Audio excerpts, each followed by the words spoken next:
Hello friends, లోకడా పాఠాల్లో లింక్స్లో ఉన్న types అనేది 3 తెలుసుకున్నాం. అవి 3 రకాలని తెలుసుకున్నాము. అవి internal links, local links, global links అని తెలుసుకుందాం.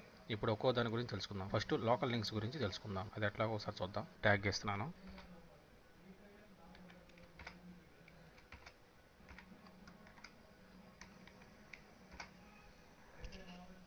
యాంకర్ ట్యాగ్ ఇచ్చాము. యాంకర్ ట్యాగ్ మధ్యలో మనం లింక్ టెక్స్ట్ని పెడుతున్నాం.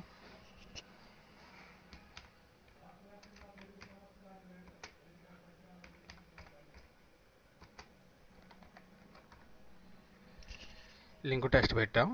ఇప్పుడు లింక్ పాత్ రాద్దాం.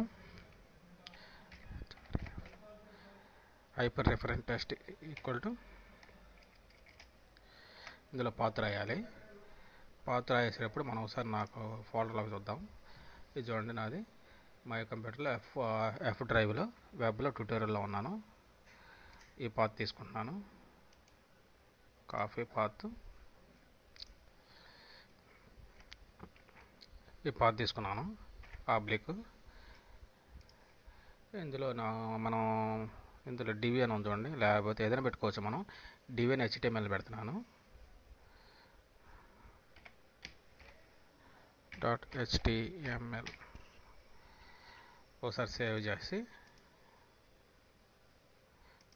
బ్రౌజర్ ఓపెన్ చేస్తున్నాను. చూడండి, లోకల్ లింక్ టెక్స్ట్ అని ఓపెన్ అయింది. ఎక్కడుంది ఇది?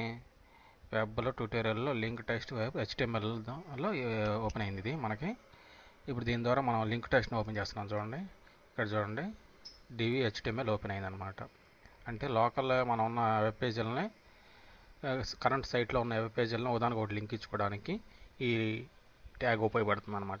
మనం ఇలా క్లిక్ చేసినప్పుడు మనకు సేమ్ విండో ఓపెన్ అవుతుంది. ఇలా కాకుండా సపరేట్ విండో ఓపెన్ అవ్వడానికి చిన్న ట్యాగ్ ఉంది, అదే టార్గెట్ ట్యాగ్.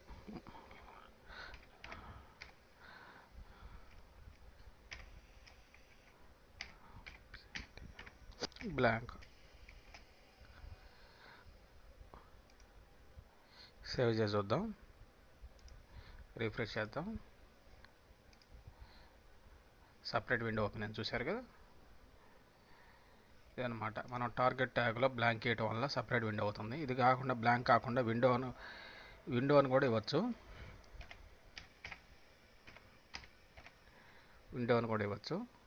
ఇలా కూడా సేవ్ చేద్దాం. రిఫ్రెష్ చేద్దాం. ఇలా కూడా మనం సపరేట్గా ఒక విండో ఓపెన్ అవుతుంది. చూడండి, మనం ఈ లింక్ మీద కొట్టగానే సపరేట్ విండో డివి అనే ఒక విండో ఓపెన్ అయిపోయింది అనమాట. అంటే లోకల్ పేజ్ సపరేట్గా ఓపెన్ అయింది అనమాట. లోకల్ లింక్ ట్యాగ్ల గురించి ఈ విధంగా మనం నేర్చుకోవచ్చు.